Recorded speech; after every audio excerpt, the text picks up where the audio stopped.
तलाक के बाद मारिया जैसे अपने अंदर ही कहीं गुम हो गई थी। वो पहले वाली मारिया नहीं रही थी, जो हर वक्त घर में हंसती बोलती रहती थी, बहनों के साथ शरारतें करती थी, छोटे भाई को पढ़ाती थी। अब वो घंटों एक ही जगह बैठी रहती, खामोश, बेहिस। उसकी शादीशुदा बहनें भी आ जातीं। कोई इसका हाथ पकड़कर बातें करता, कोई इसे हंसाने की कोशिश करता। छोटी बहनें इसके पास बैठ जातीं। छोटा भाई जिद करता, आपा पहले वाली कहानी सुनाओ ना। लेकिन मारिया सिर्फ एक मध्यम सी नज़र उन पर डालती और फिर खामोश हो जाती। खाना सामने रखा जाता तो घंटों वैसे ही पड़ा रहता। माँ कभी ज़बरदस्ती 2-4 नवाले खिला देती, बस इतना ही। एक सुबह बशीर हसीन इसके पास आकर बैठ गए। इन्होंने नरमी से कहा, बेटा उठो। मारिया ने खाली खाली नज़रों से इन्हें देखा। तुम्हारी ड्यूटी के बार बार खतूत आ रहे हैं, महकमा मजीद छुट्टी नहीं देगा। आज मैं खुद तुम्हारे साथ चलूँगा, तुम्हें अकेला नहीं छोड़ूंगा। मारिया ने आहिस्ता से सर हिलाया। अब्बू, मुझे कहीं नहीं जाना, मैं नहीं जा सकती। उसकी आवाज़ में ऐसा खौफ था कि बशीर हसीन का दिल कांप गया। माँ भी करीब आकर बैठ गईं। इन्होंने प्यार से इसके सर पर हाथ फेरा। बेटा, आज ये नौकरी पहले से भी ज़्यादा ज़रूरी है, किसी और के लिए नहीं, अपने लिए। घर में बंद रहोगी तो यही बातें तुम्हें खाती रहेंगी, काम करोगी तो जहन भी बटेगा। फिर इन्होंने इसका चेहरा अपने हाथों में लिया। और याद रखना, तुम्हें किसी मर्द के सहारे की ज़रूरत नहीं। तुम पहले भी हमारी बेटी कम, हमारा बेटा ज़्यादा थी, और आज भी हो। अपने कदमों पर खड़ी रहो। मारिया की आंखों से खामोशी से आंसू बहने लगे। इसने कोई जवाब ना दिया, बस धीरे से सर हिला दिया। अगली सुबह बशीर हसीन ने एक गाड़ी किराए पर ली। वो खुद और मारिया इसमें बैठकर सीधे स्कूल पहुँचे। गाड़ी स्कूल के दरवाजे पर रुकी। बशीर हसीन इसके साथ अंदर गए। मारिया ने रजिस्टर में अपनी आमद दर्ज की, फिर खामोशी से अपनी कुर्सी पर बैठ गई। चंद लम्हों बाद बच्चों को खबर मिली, मस आ गई हैं। एक बच्चा भागा, फिर दूसरा, फिर तीसरा। चंद ही मिनटों में क्लास बच्चों से भर गई। सबके चेहरों पर खुशी थी। अस्सलामु अलैकुम मस, आप इतने दिन कहाँ थीं? हम आपको बहुत याद करते थे। मारिया ने बमुश्किल मुस्कुराने की कोशिश की। वालेकुम अस्सलाम। इसके बाद फिर खामोश हो गई। बच्चे एक दूसरे का मुंह देखने लगे। इन्हें पहली बार महसूस हुआ कि इनकी मस पहले जैसी नहीं रही। सारा दिन वो खामोश बैठी रही, ज़रूरत के मुताबिक पढ़ाया, फिर खामोश। छुट्टी हुई तो बशीर हसीन दोबारा उसे लेने आ गए। उस दिन भी वो उसे घर वापस ले आए। अगले चंद दिन भी यही मामूल रहा। कभी वो वैन में आती तो बशीर हसीन भी उसी रास्ते पर उसके साथ साथ पैदल चलते। वो एक लम्हे के लिए भी बेटी को तन्हा छोड़ने पर आमादा ना थे। तीसरे दिन शहरियर को खबर मिली, छोटी मालिक, मारिया दोबारा स्कूल आने लगी है। ये सुनते ही शहरियर बेख्तियार उठ खड़ा हुआ। इसने फौरन गाड़ी निकाली और गांव की तरफ रवाना हो गया। उसी वक्त वैन स्कूल के करीब रुकी। मारिया नीचे उतरी। बशीर हसीन हसबे मामूल इसके साथ थे। दोनों आहिस्ता आहिस्ता स्कूल की तरफ बढ़ रहे थे। अचानक मारिया की नज़र सड़क किनारे खड़ी एक सियाह गाड़ी पर पड़ी। गाड़ी के साथ एक शख्स खड़ा था, शहरियर। मारिया का रंग एकदम सफ़ेद पड़ गया। इसके हाथ कांपने लगे, सांस तेज हो गई। वो घबरा कर अपने बाप का बाजू पकड़ते हुए तकरीबन चीख उठी, अब्बू चलें वापस, बराह करम मुझे वापस ले चलें। वो रोते हुए पीछे मरने लगी। बशीर हसीन ने फौरन इसका हाथ मजबूती से थाम लिया। इन्होंने सामने देखा। अब वो समझ चुके थे, यही वो शख्स था जिसने उनकी बेटी की जिंदगी उजाड़ दी थी।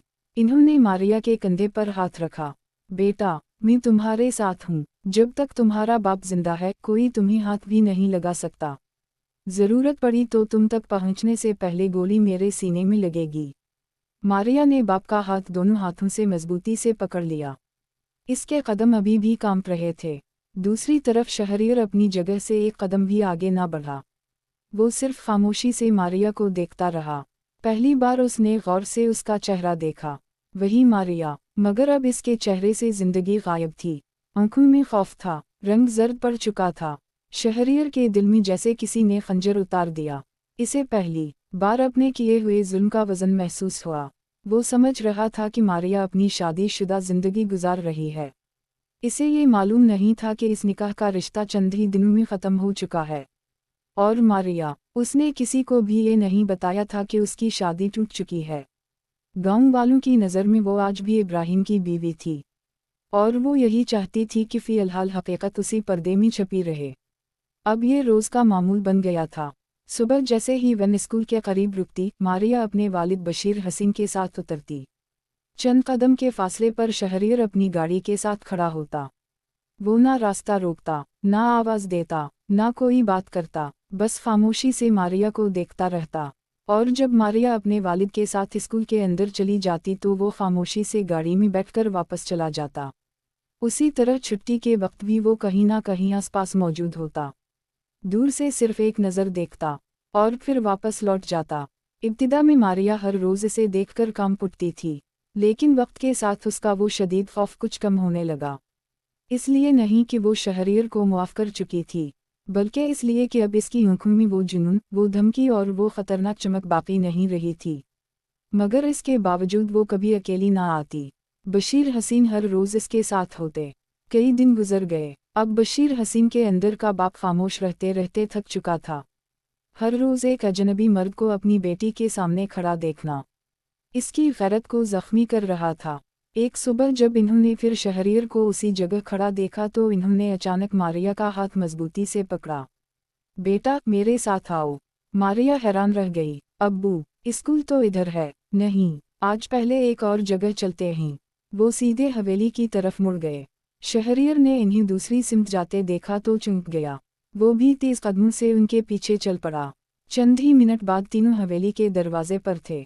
बशीर हसीन ने चौकीदार से कहा, चौधरी साहब से कहिए बशीर हसीन मिलने आए हैं। उसी लम्हे शहरियर भी करीब आ गया। इसने धीरे से कहा, अस्सलामु अलैकुम। बशीर हसीन ने उसकी तरफ देखा तक नहीं, सिर्फ चौकीदार से दोबारा कहा, चौधरी साहब को इत्तिला कर दीजिए। चौकीदार ने अदब से कहा, आप मेहमान खाने में तशरीफ़ रखें, मैं अभी इत्तिला देता हूँ। बशीर हसीन ने सर हिलाया, मैं यहीं इंतज़ार कर लेता हूँ। मारिया खामोश खड़ी थी। शहरियर भी चंद कदम के फासले पर खड़ा था। इसकी नज़रें मुसलसल मारिया पर थीं। मारिया बेचैन हो रही थी और बशीर हसीन का गुस्सा हर गुजरते लम्हे के साथ बढ़ता जा रहा था।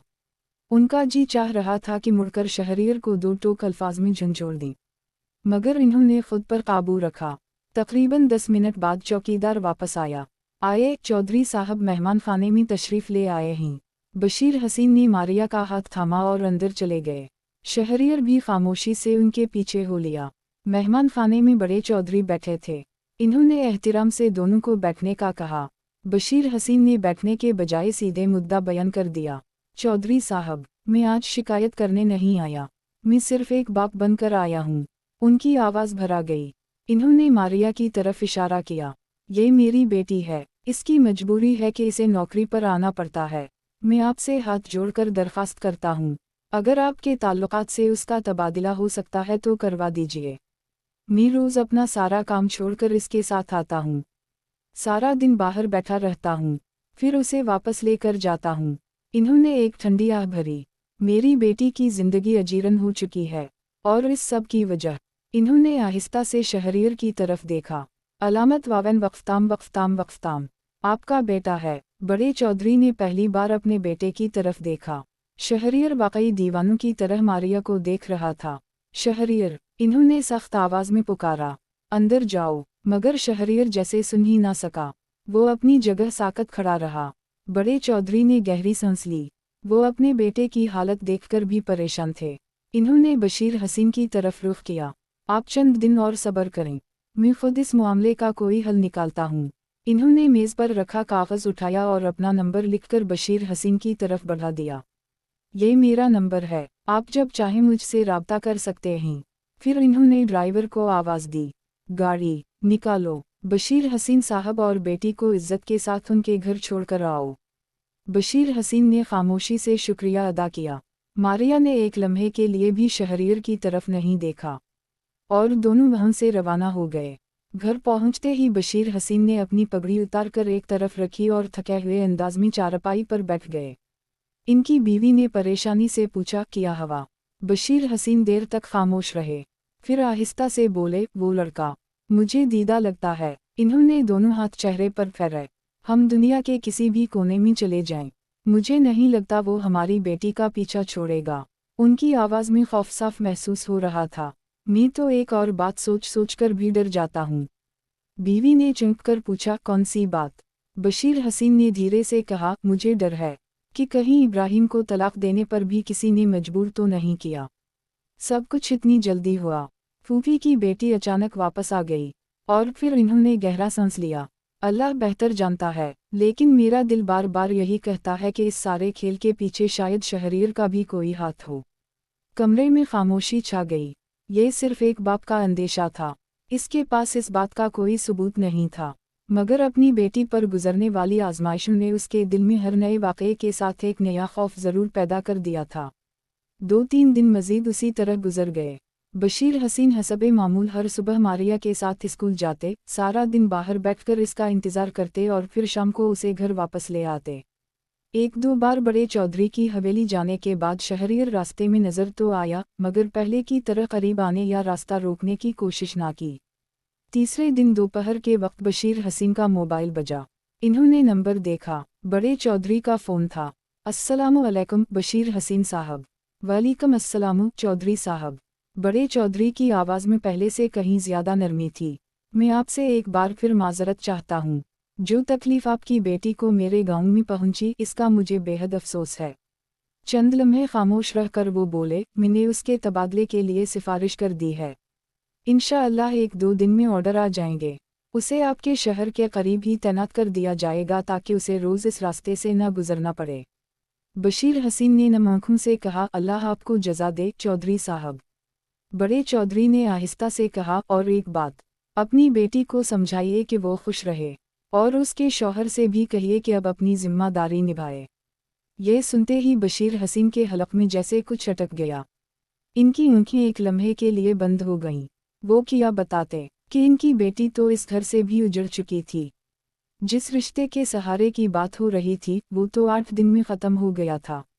मगर इन्होंने खामोशी से सिर्फ इतना कहा, जी इंशाअल्लाह। फ़ोन बंद होते ही वो देर तक मोबाइल को देखते रहे। उनके दिल पर एक और बोझ आ बैठा था। चंद दिन बाद महकमा तालीम का हुक्मनामा आ गया। मारिया का तबादला मंजूर हो चुका था। अब उसकी तैनाती उसी शहर के एक सरकारी स्कूल में थी, जो उसके घर से ज़्यादा दूर नहीं था। घर में पहली बार सब ने सुकून का सांस लिया। उन्होंने शुक्राने के नफल अदा किए। बशीर हसीन ने अल्लाह का शुक्र अदा किया कि कम अज़ कम अब बेटी को रोज़ इस खौफनाक रास्ते से नहीं गुजरना पड़ेगा। मारिया खामोशी से नया स्कूल ज्वाइन करने लगी। इधर शहरियर ने भी कई दिन अपने आप को बड़ी मुश्किल से संभाला हुआ था। वो खुद को बार बार यही समझाता कि मारिया अब शादीशुदा है, इसकी अपनी ज़िंदगी है, लेकिन जितना वो खुद को समझाता, दिल इतना ही बेचैन होता जाता। आखिर एक दिन उसने उसी बूढ़ी मुलाजिमा को बुलाया।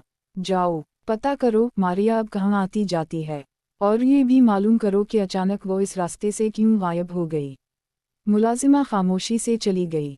वो शहर पहुंची, मोहल्ले की औरतों से हाल अहवाल पूछा, पड़ोसियों से मामूल की बातों में मालूमात लीं, और जब सारी हकीकत इसके सामने आई तो वो खुद भी चंद लम्हों के लिए साकत रह गई।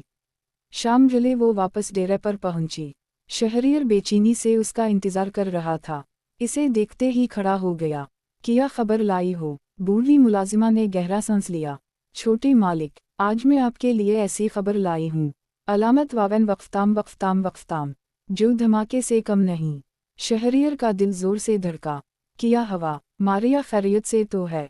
मुलाजिमा ने आहिस्ता आहिस्ता कहा, वो खैरियत से है, लेकिन। शहरियर बेसब्री से आगे बढ़ा। लेकिन क्या? बूढ़ी मुलाजिमा ने उसकी आंखों में देखकर कहा, उसकी शादी कायम नहीं रही। शहरियर के चेहरे का रंग बदल गया। क्या मतलब? इसके निकाह के सिर्फ 8वें दिन तलाक हो गई थी। उसके शौहर ने उसे कबूल ही नहीं किया। ये सुनते ही शहरियर जैसे पत्थर का हो गया। चंद लम्हों तक इसके मुंह से एक लफ्ज़ भी ना निकल सका। फिर वो यकदम खड़ा हो गया। ये तुम क्या कह रही हो? क्या तुम्हें यकीन है? बूढ़ी मुलाजिमा ने मजबूत लहजे में कहा, छोटे मालिक, मैं पूरी तस्दीक करके आई हूँ। ये बात सच है। शहरियर देर तक साकत खड़ा रहा। इसके ज़हन में सिर्फ एक ही जुमला बार बार गूंज रहा था, मारिया की तलाक हो चुकी है। और इसे पहली बार महसूस हुआ कि जिस दरवाजे को वो हमेशा के लिए बंद समझ बैठा था, वो अचानक दोबारा खुल गया है।